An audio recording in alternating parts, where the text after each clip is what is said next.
Welcome to the WealthGenius Podcast, brought to you by the Expand Wealth Real Estate Fund. Expand your wealth by investing in apartment buildings. Go to expandwealthfund.com to book your info session. The WealthGenius Podcast, strategies for multifamily real estate investing, mindset, community, success. The WealthGenius Podcast with your host, the godfather of real estate, Alfonso Cuadra, who has expansive experience in business and massive success as a real estate investor. The WealthGenius Podcast. Let's dive into today's episode. Let's go, Scott. Good to have you here. A lot of things to talk about in the industry. I know we can go down the MLI route. We can talk about investing in the U.S. There's all these things that we could talk about. But I think one thing we haven't talked about is your story of how you got involved in real estate in the first place. Yeah. So I'd like to know that. Yeah, I would love to share that. And first, before I do, thank you for having me. I really appreciate the opportunity to be here. So yeah, it started, me and my girlfriend, now fiance, I was random and I applied for jobs all over Canada, the States, Mexico, everywhere. I was going to go wherever life took me. And it took me to a small town from Windsor, about 2 hours away, called Sarnia. Sarnia, yeah, I know Sarnia. Yep. So we moved there. The job that I received was there. And during that time, I started to read Rich Dad, Poor Dad. Wow. So I got into...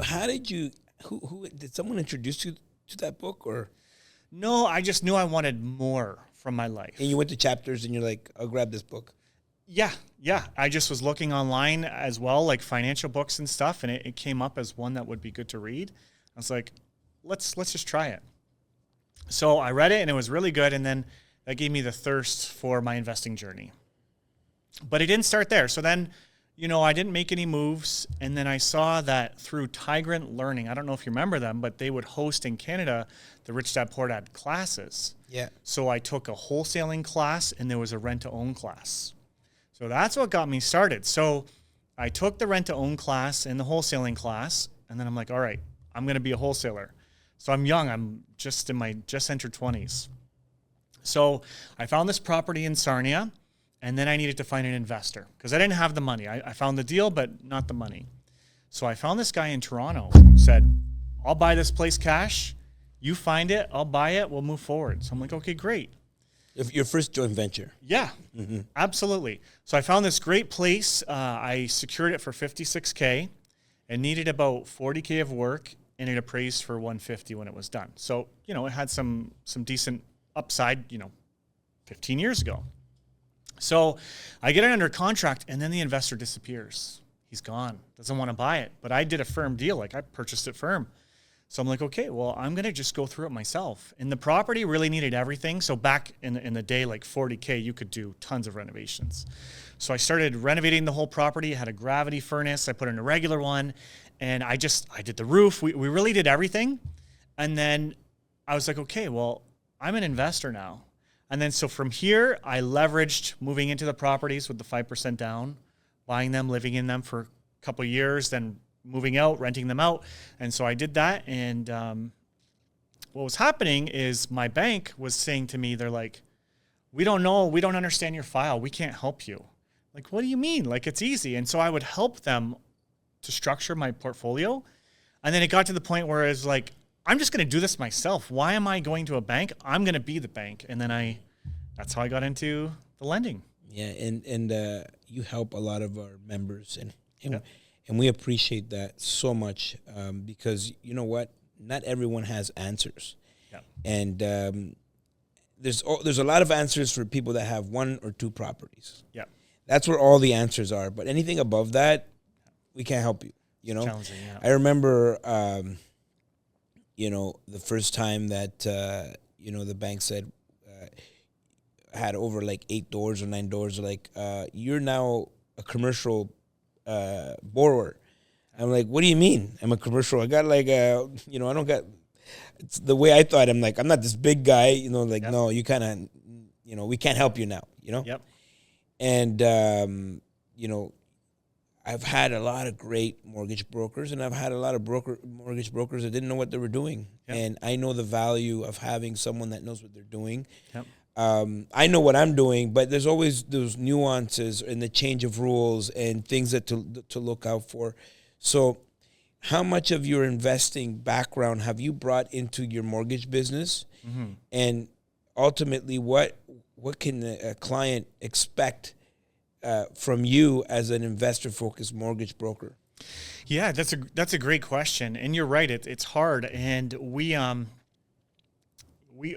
I have a story that I'll share tomorrow on stage. I don't want to ruin it for here. Yeah. But pretty much, we bring all of the investing background. So when I hire a front salesperson, not the admins in the back end, it doesn't so much matter if they're investors, but the front end that's dealing with clients. We actually look and we try to make sure that they are investors or developers. We actually have 3 large developers on our team now, 2 of which are part of your community. One is a local Windsor developer. And what happened to that guy? How come he's not joining? He probably will. He's just busy. He's busy. But yeah, so what we try to do is let our experience help guide the investor and set them up for success. There's a specific order that we've discovered. If the client gets the financing with certain lenders in a certain order, they can maximize their financing options. Obviously, I'm referring to residential. Commercial is different.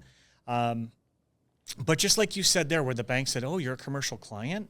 Well, when I worked at the bank, so that's where I started, they said the same thing. So I was like, okay, well, what does the commercial side look like? And that's where I discovered that you can qualify without income. They look at the cash flow of the properties. Beautiful.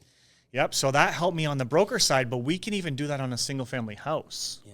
We can still use those programs. So clients that are being told, no, you have too many or your debt ratios are too high, we'll tap into commercial. They can still keep going. But yeah, no, we absolutely bring everything forward. We provide education and training, webinars, all kinds of things. But the goal is everybody on the team, I want them to be investors. Yeah. Collectively on the team, I will share this. It's a stat that I'll talk about tomorrow, but collectively on the team, we've actually went through over 1,800 tenants during our experience as being investors.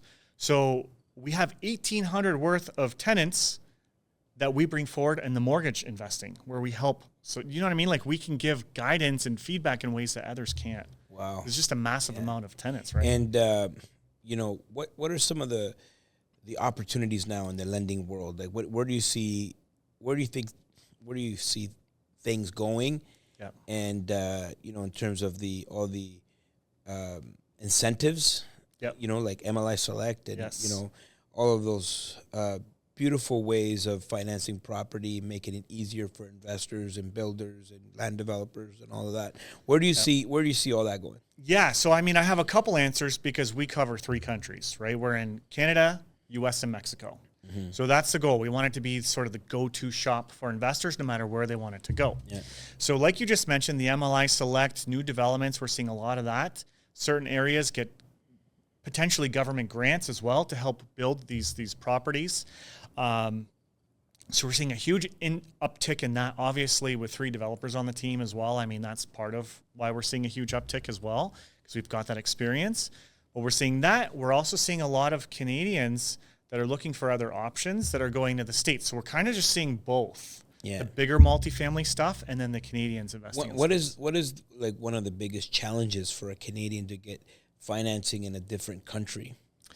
Well, honestly, so we've been tracking every single lead that we have that wants to buy in the States, and where they get stopped is their entity setup. That's actually their biggest thing. The financing's not it. We've got it. We've got over 4,500 lenders that'll lend to Canadians. So it's just massive. 4,500. Yeah. That's massive. Almost more lenders than you have in that Canada. Is more. That is more. Think about that. More. You have more lenders willing to lend to Canadians to invest in the U.S. than actual Canadian lenders willing to lend to Canadians in Canada. Yes. It's crazy. It's wild. Crazy. But if you think about it, right, the size of Texas, the GDP of Texas is almost all of Canada. Yeah, so that's why you can see, like, they just have so much more. Yeah. I think I heard somewhere that if Canada was a state of the U.S., it would be the second poorest state. Probably. And maybe the 51st state after what Donald Trump's saying. I don't know. Not to get political, but who knows. But yeah, so that's what we're finding is the issue, and we're innovative. So we know that, and I'm dual citizen. So what we're actually doing is we're setting up these entities in advance, like shell companies for the investors, and then we can assign them instantaneously. So there's no wait. So the investor can just buy now. They don't have to go through that whole process.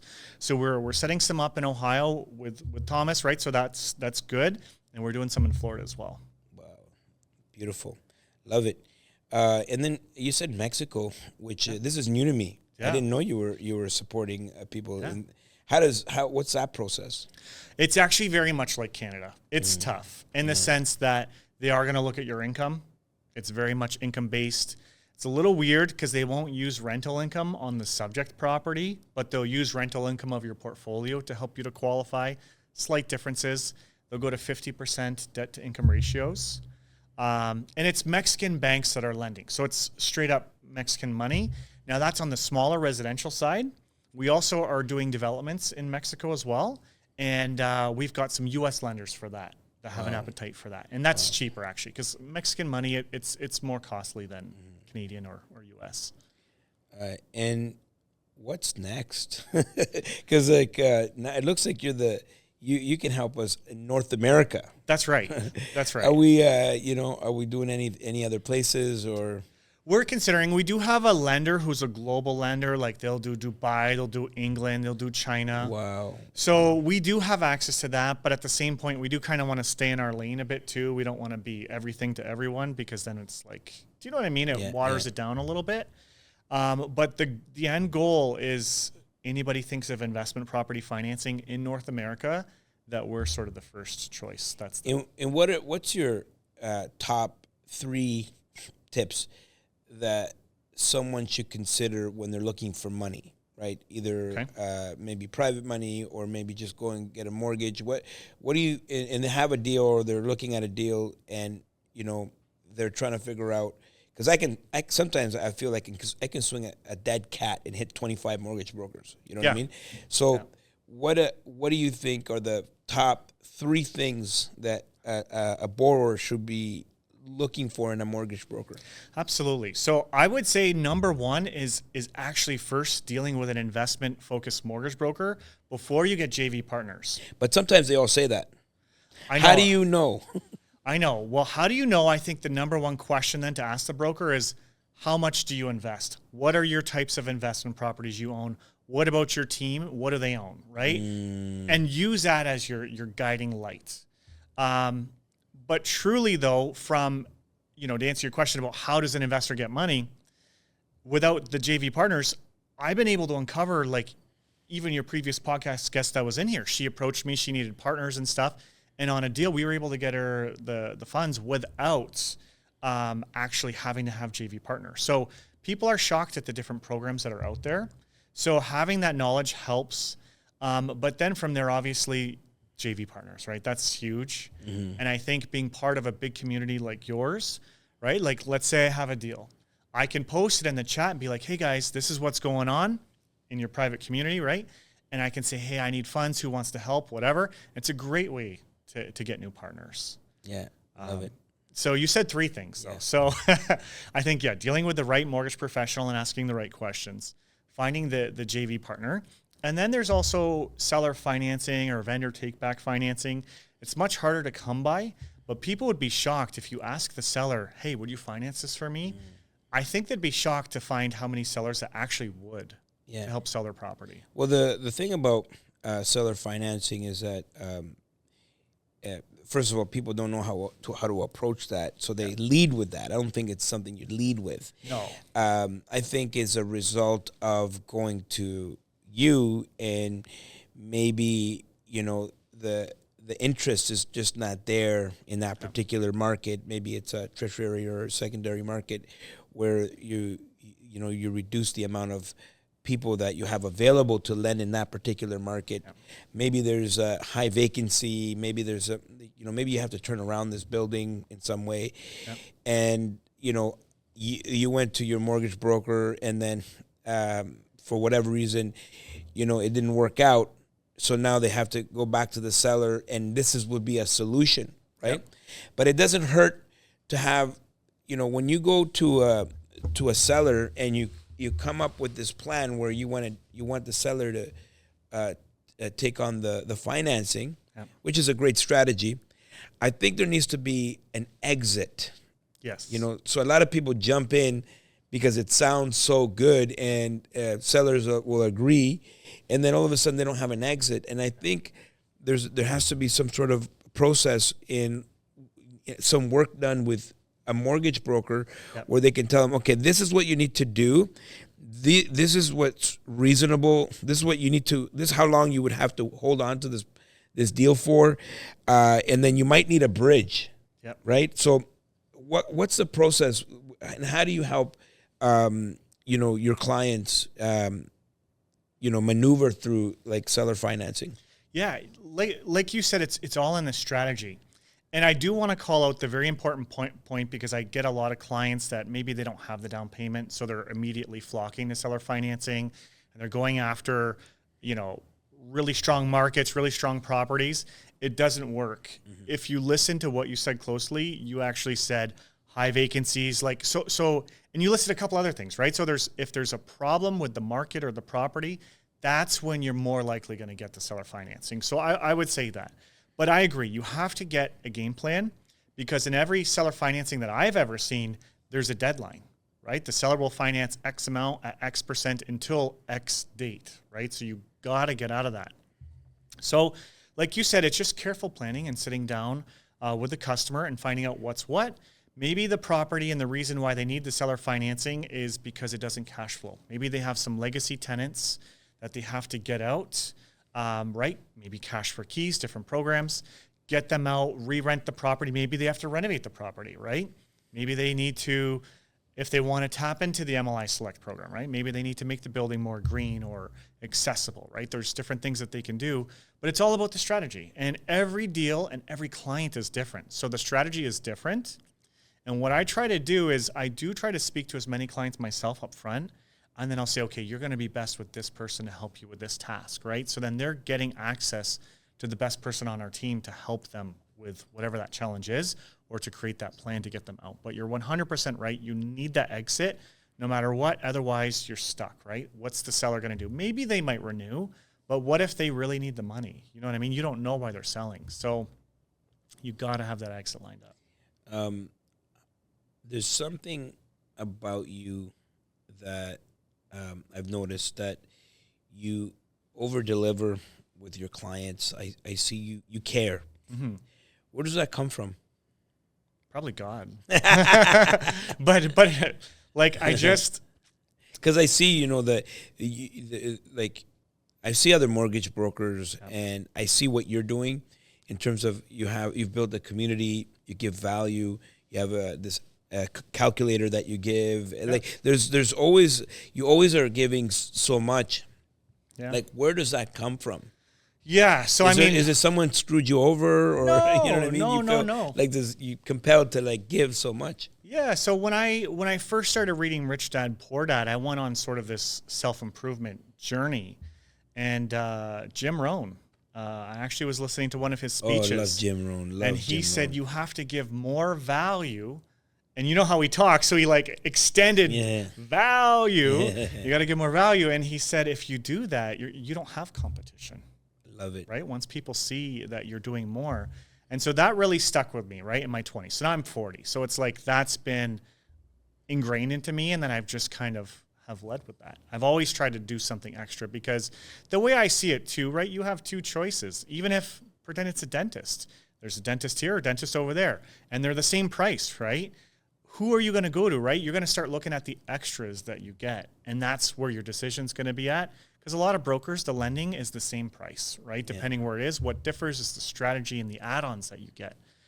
So that's what we try to do. And I still haven't seen many brokers focus on North America, right? Yeah. Like U.S. or Canada.